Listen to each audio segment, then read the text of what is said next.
pozdrav. Ovaj put se obraćam uhljebima, ili ako vam to bolje zvuči, robovima kruva. Moja namjera nije da vas napadem, ne zato će vas podrživam ili bromnim, nego zato že ste vi jedan veliki i joki aparat bez koga se ne more. I bez vaše podrške izgubljeni smo i mi i vi. Ja sam spremio i program za vas. Ja bi vam svima dao jedan papir da na njemu napišete ča znate činiti i prije svega ča volite činiti. Neko možda voli biti među ljudima, neko voli crtati, neko saditi, neko organizirati, ali uvjeren sam da svaki od vas nešto zna ča od srca rodi. I onda bi mi zajedno restrukturirali radna mjesta.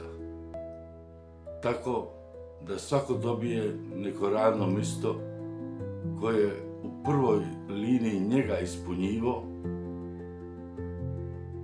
i da on taj svoj talent i svoje slobodno vrijeme uloži u dobrobit zajednice. Ja mislim da je to pošteno, jer pošto ste pod novčanom zaštitom, ja mislim da je stvarno pošteno da nešto urodite što ima smisla i za vas i za nas. Ja znam da je najgore ništa ne činiti. Ja sam to probao. I znam kako je on ima, da samo sidu i ništa ne činu. To je robija, neki misli blago njima, sidu u kancelariji i ništa ne činu. Nije tako. Ako više volite saditi cviće, nego siditi bez veze u vrućoj kancelariji, zašto to ne biste činili?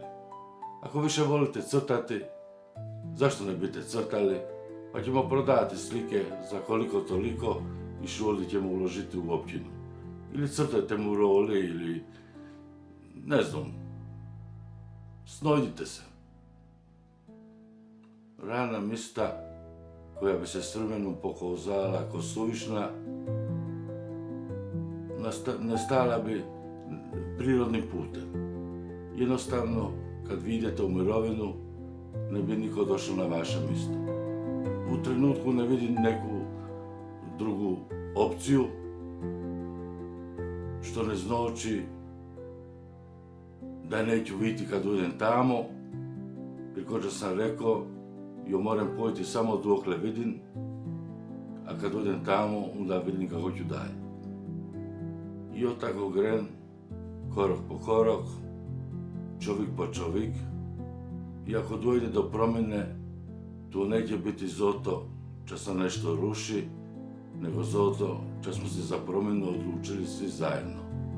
Ovo čaj osači nin, bio samo zalivan stablo, što sam ga prije dugo vremena posadi. Ja znam da neću siditi u njegovom hlodu, ali ću ga zalivati dok bude živ. Hvala vam na slušanju i na podršci, vaš neslužbeni kandidat Kolorosi.